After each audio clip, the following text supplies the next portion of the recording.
Assalamualaikum warahmatullahi wabarakatuh. Kembali lagi bersama saya Faris Ruanda, NPM E1D018-038 dari kelas C. Baik, di sini saya akan menjelaskan model dengan variabel beda kala, legend variabel, dan spesifikasi model.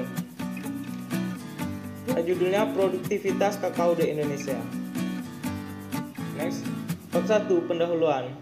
Indonesia adalah salah satu penghasil kakao terbesar di dunia, terletak di wilayah iklim tropis.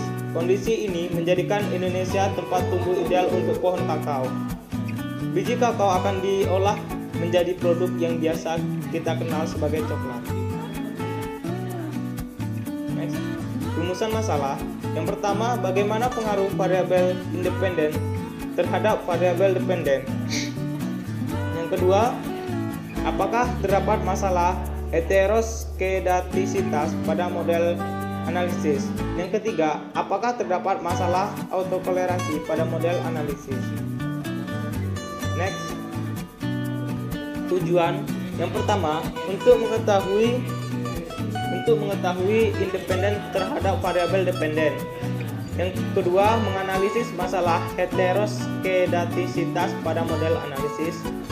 Dan yang ketiga, menganalisis masalah autokolerasi pada model analisis. Kemudian metode penelitian, jenis dan sumber data. Jenis data yang digunakan dalam penelitian ini adalah data time series. Yang kedua, sumber data yang digunakan yaitu data yang berasal dari skripsi. Next, spesifikasi model. Model yang digunakan adalah model dengan variabel beda kala. Bisa kita lihat di sini rumusnya. Next, bab 3, hasil dan pembahasan.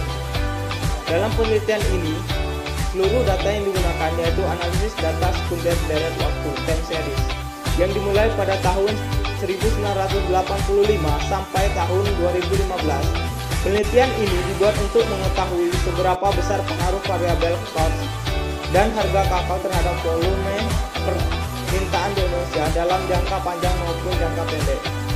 Next, dari hasil analisis didapatkan nilai R-square-nya adalah 0,3270. Hasil ini diartikan bahwa variabel independen yang digunakan dapat mempengaruhi variabel dependen. Dan untuk uji F didapatkan nilai p-value sebesar 0,00. Dan untuk mengetahui pengaruh variabel independen yang digunakan, maka perlu dibandingkan dengan nilai A yaitu sebesar 0,05. Setelah dibandingkan, ternyata p-value lebih kecil daripada nilai yang dimana variabel independen yang digunakan secara bersama-sama mempengaruhi variabel dependen. Next, uji heteroskedastisitas. Uji pertama yaitu menguji heteroskedastisitas dengan hasil sebagai berikut. Next, uji autokolerasi. Uji kedua yaitu menggunakan uji autokolerasi dengan hasil sebagai berikut. Hasil lebih Next, setelah memperbaiki data yang digunakan, analisis yang didapatkan adalah sebagai berikut. R-square 0,3270, p-value uji F 0, p-value uji T, kita lihat cost, harga, dan DP-nya. Next, dari hasil autokolerasi diperoleh kita lihat Durbin Wastonnya sebesar.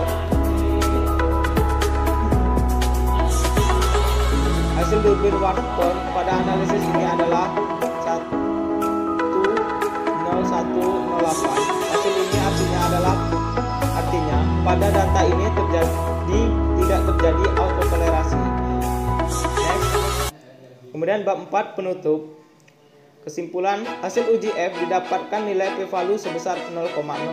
Untuk mengetahui pengaruh variabel independen yang digunakan, maka perlu dibandingkan dengan nilai A yaitu sebesar 0,05. Setelah dibandingkan, ternyata nilai p-value lebih kecil daripada nilai A. Artinya, variabel independen yang digunakan secara bersama-sama mempengaruhi variabel dependen.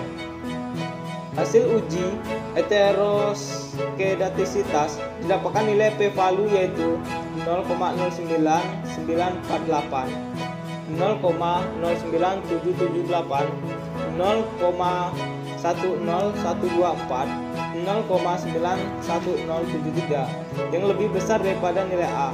Hal ini artinya bahwa data yang digunakan tidak terjadi heteroskedastisitas karena nilai A 0,05 lebih kecil dari nilai p-value.